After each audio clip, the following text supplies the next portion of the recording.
So this morning, yesterday, well, let me start with yesterday. Yesterday, I have a knee replacement. It was replaced on February 24th, and I haven't rolled on it yet. I haven't bent down on it yet. I mostly just walk with it. But yesterday, I rolled over on it and started having shooting nerve pains that were very surprising and uncomfortable, especially when I was walking Kevin, my grand dog. So the phenomenon of pain was hadn't been around for a while, but miraculously enough, today was my first appointment since back from my birthday in Tennessee, where I could ask the PT about what had occurred. So what you're seeing in my backyard, it's hard to see. The boy, the boy dragon. The boy dragon is right there. His name is Oshin, and that's the mama right there. That's Esme. And hold on, I'm gonna have to correct my. There we go. And the birds, of course, and everything in my garden is from New Mexico, so it's quite a paradise for me out here. But I also noticed something else was not only was this nerve pain happening uh, on my knee at sudden, unexpected moments, but I noticed I had become so strong. My hips were strong, my legs were strong. I really felt well. I felt recovered, and so it felt weird since yesterday to today how weak my muscles felt and how I felt like um, I was compromised, basically. But something in me wasn't worried. It was just new, and I didn't understand it. So when I went to my PT day today, Gabriel, lovely, amazing man, he explained to me that one of the things associated with nerve pain is all the muscles get relaxed to like they've been shocked, pretty much like when you're electrocuted, all your muscles relax. But it led us into a conversation about how he had been meditating more. Asked me about he wanted me to look at something since I work in the consciousness industry. Uh, he'd started meditating longer and he noticed that he'd gotten grumpy and, um, and that it didn't quite make sense to him. And I was saying, well, we have these borders. Not only do we have the border, like he had shared with me, that we were talking about going past our edges, going past our existing paradigm, and not as a personality. The personality is kind of the last to know, but our bodies respond to space differently if they can move in space differently. If the body's more agile, it has a spatial differentiation that's different than when the body is limited in its movements. So he was talking about how he coached people prior to surgery to take days to move slowly, relax, to not be uptight, so that the trauma of the surgery wouldn't impact their bodies as dramatically as people that were hyper and tense and going into the surgery that way. And I said, that's the same on both sides of the equation. And um, and he said, "What did I mean by that?" I said, it's it's when a body moves through uh, any kind of reorientation through whether you're expanding and or contracting, um, it it reassesses its movement in space. I call it spatial differentiation. Just like when you walk by a counter and you're not paying attention and you don't notice the edge of the counter and you hit the counter with your hip. So there's something that is happening right now in some human beings. I didn't talk about this the other day, but there is a lot of human beings that are caught in a kind of a madness, a kind of a psychosis. But interestingly enough, the earth is geared to balance. So there's also people that are, it's not right or wrong or good or bad. I would love it if you just take the time I'm talking to try to get outside that equation and that way of thinking, because it's imbalance. In balance, while we have people that are going through a kind of a madness, we have people that are going through a kind of awakening. And I promise you that it's not about the religion that you're committed to. It's not about your sin. It's not anything about that. It's about that we're a collective consciousness.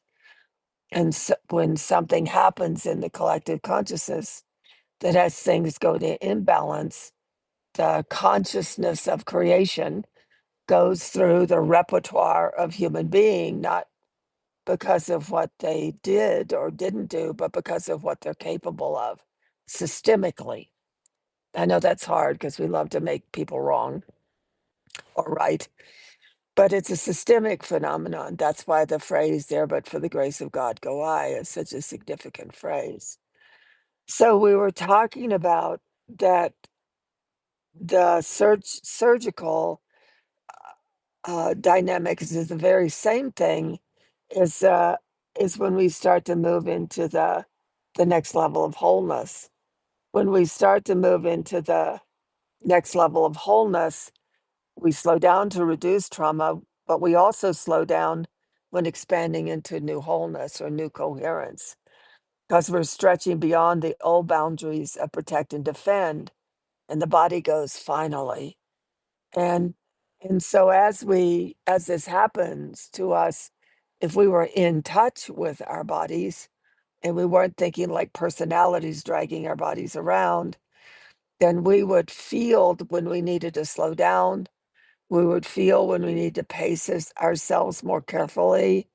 And I find it extraordinary that I had this knee surgery uh, after what a year later, after I'd had really high PVCs, which is basically they stimulate cortisol spikes.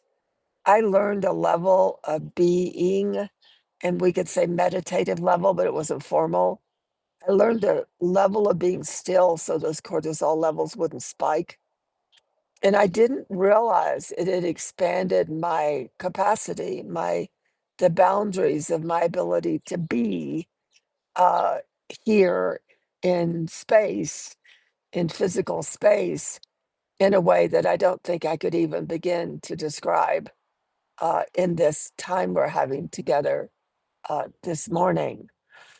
But it really, so now going back to what he said about he didn't realize he was giving me the story in a way that made sense. Uh, he was sharing, but in PT school, so before physical therapy school, he had a sense of safety and trusted the universe. He was a meditator. He knew he was part of the greater whole. But in the PT school, it was so based on achieving results. It was so based on terrifying you into doing a good job and fear of failing, and more like a military school. That was a B that you just saw flutter by. Uh, that he lost his sense of self, uh, the way he had known it before. And I told him when I was a little girl, my first sentence was "Wrong world, mommy." 'Cause somehow I came in understanding that what was happening here wasn't really the way human beings really were designed to be with themselves, nor how they were designed to be with each other. So I said, can you imagine the shock of going into physical therapy school where you were one with the universe and safe and secure in the arms of creation, and then being plummeted for 3 years, that being threatened by not feeling safe or secure in order to achieve a result. And so it was really, um, this is a miracle that as he's now meditating longer and he's getting grumpier, that grumpier is because he's tapping into that intimacy with self that you get through being still, you get through downtime, you get through many variations of what we call meditation. So it isn't just intimacy, isn't with self isn't just peaceful. It also it's a threshold that has you move back into your original wholeness. So what he also noticed that he didn't understand, it didn't make sense. And this is the tricky one. This is the one that might not be easy to grasp, and I might not even be able to explain it well. But my community is living it, and it's a system shift. It doesn't mean our identities are keeping up with it. Just means there's a system shift that we're beginning to experience and notice, and we're not yet able to accept it at a language based level. In other words, to be able to describe it because we've been taught to describe things in another way. So he noticed after this deeper meditation that as he was running, he had, I'm going to say a close call with a couple of cars, but it felt like a close call. And he said he used to be so hyper vigilant and so alert, and he said he didn't quite know what would happen. Now, this is the part that is harder to grasp, perhaps. But what if there is a unified field? What if there is a greater coherence? What if our systems are responding to us? What if one structure of reality is collapsing and another structure sorry, what if one structure of reality based in separation, separation from self, separation from others, separation from body, separation from mind, separation from spirit, even separation from emotions? What if that structure of reality is collapsing? I talk about this a lot in my book, The Language of Creation, Your Original Design. And what if as it's collapsing, it's freeing up energy? I like to think of it as woven tapestries of energy. It's freeing up energy that is allowing natural and original systems to return. And in those original systems, our safety was because we were one with creation. In creation, we could respond to being cared for by a system greater than ourselves. So I'm just saying that our old survival personality, uh, entrained to be controlling and hyper vigilant and always on the look for what's wrong or danger. But our new systems are starting. Our deeper systems are starting to recalibrate. So many of us, and even people writing me that I don't know, people have been scheduling for personal engagements. They're noticing themselves feeling or reacting differently. Maybe there's an internal sense of safety popping up in the middle of chaos, and it's not random. Maybe systemically, our consciousness that lives in our body is sensing a greater coherence, even when the world feels shaky.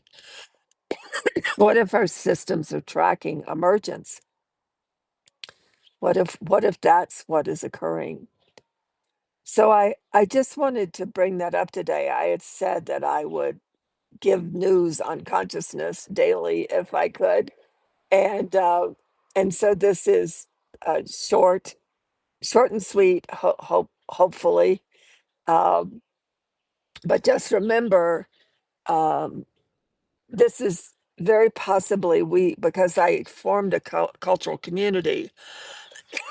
so I could observe new patterns and I could observe what was occurring as a collective event. I really have, uh, I really have ways to talk about things because I've been living something with others that maybe people that are assessing something or interpreting something don't have. But it's just really fascinating right now. You know, I said that how we should approach these times, not so much the circumstantial aspect of these times, because we're in a fever right now. We're in a madness. And if you notice, fevers and madness live themselves through to the other side. So the last thing I want to say in my world report of collective consciousness that came through this beautiful interaction with my PT and myself this morning is as we move into collective wholeness, we have to remind ourselves to slow down. You're going to feel less. I think a lot of people are feeling like they don't want to do anything and they think it's trauma based. I think they think that their do seems to be evaporating and something's wrong if they're not do. But what if it's being replaced by this ancient original design of human being, which is be? Not how we be like a psychological approach, but discover ourselves being. And the body is the source of our presence here. So as we move into collective wholeness, we'll find ourselves slowing down. We'll find ourselves letting the body readapt to expansion. We'll find ourselves responding to a new wholeness, even as the world looks chaotic. The body knows as old realities collapse, new ones emerge. There's one more thing I wanted to say. I so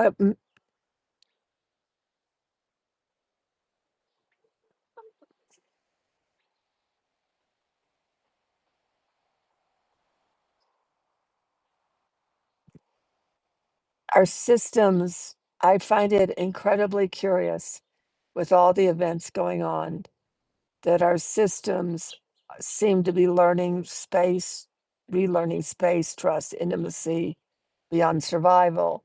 So if your system has been reactionary, monitoring survival all the time at a systemic level, then when you feel yourself slowing down, you're repacing. You're getting a new rhythm.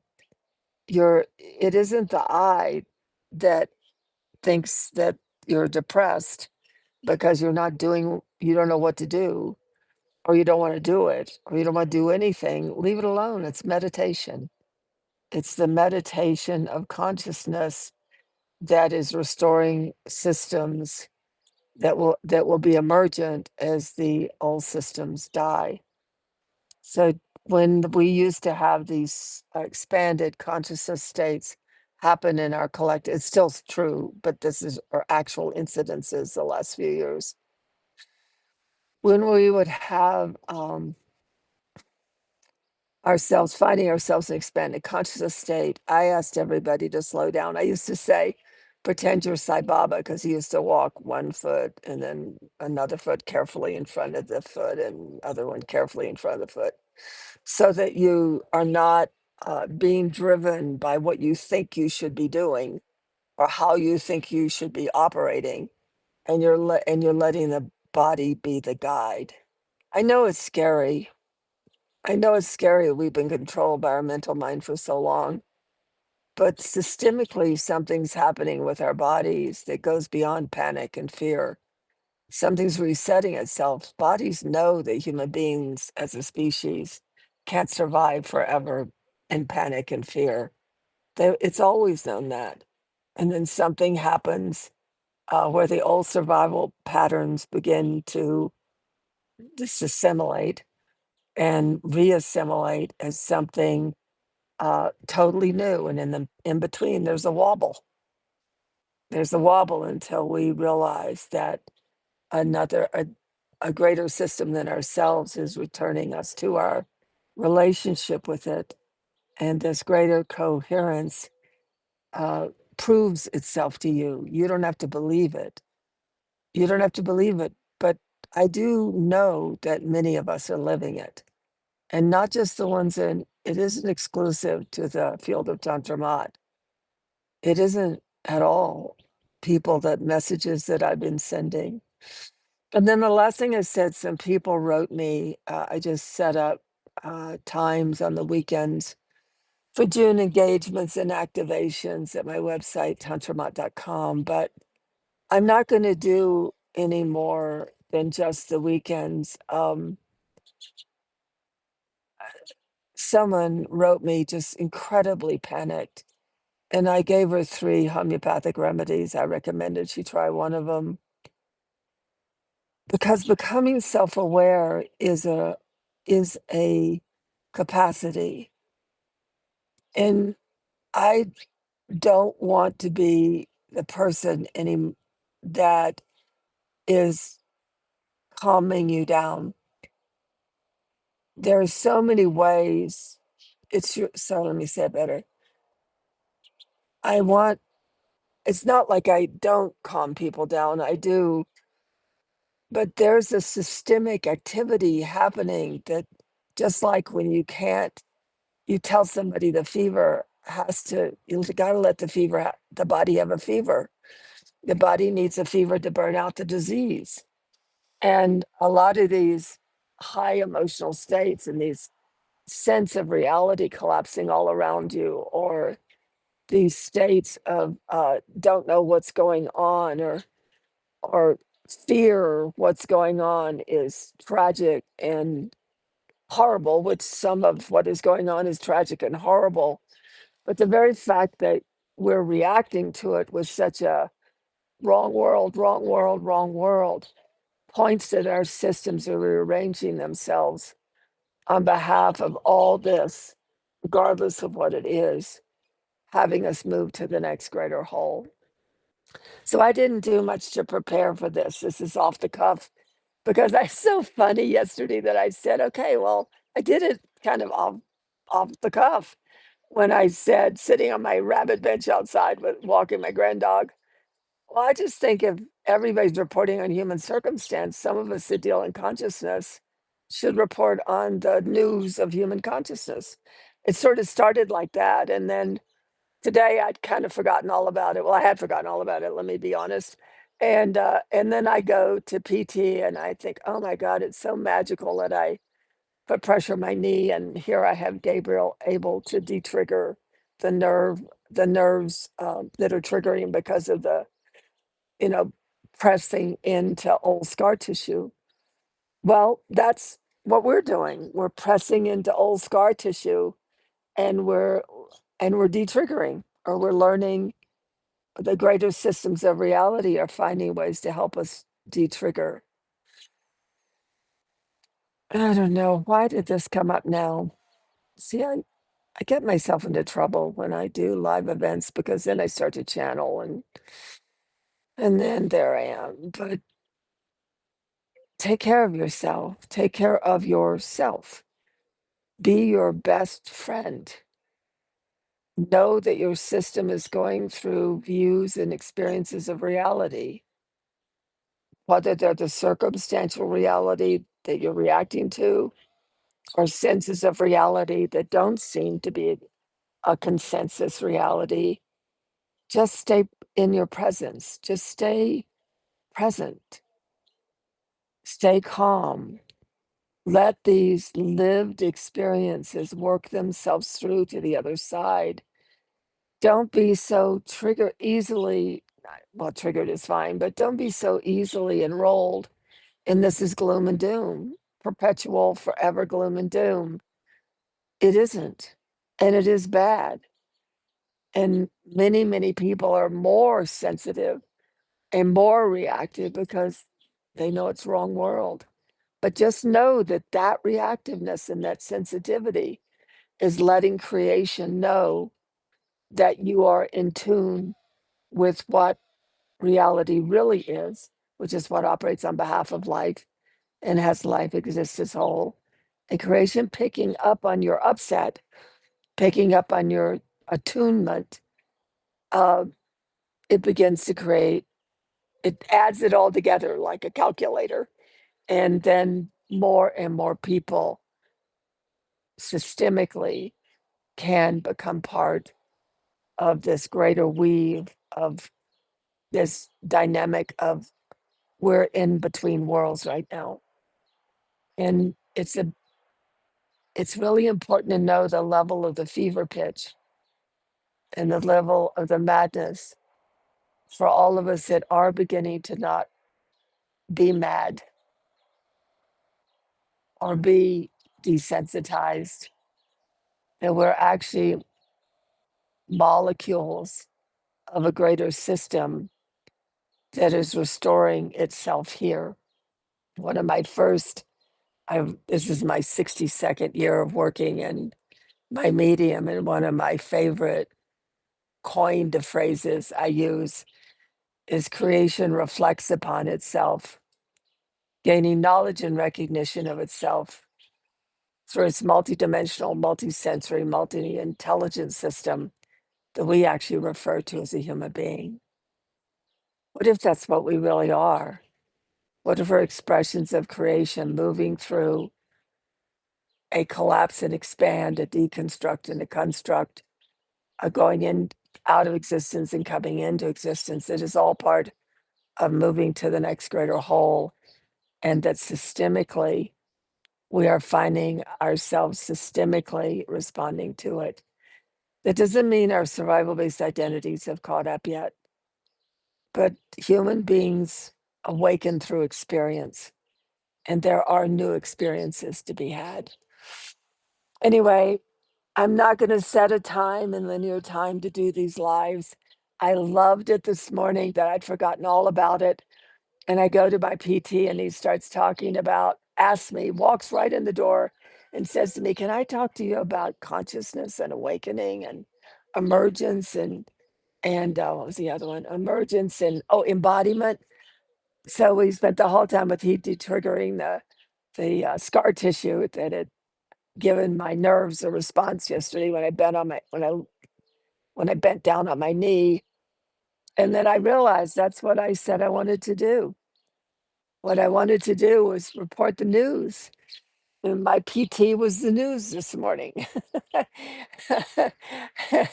If you don't think that's not creation asking me to keep my word about the news of consciousness, I don't know what is. And by the way, if you notice my laughter and my humor, uh, it is really how it starts to work. The more your system is no longer burdened by control and trauma, the more freed up you are to be in the movement of creation.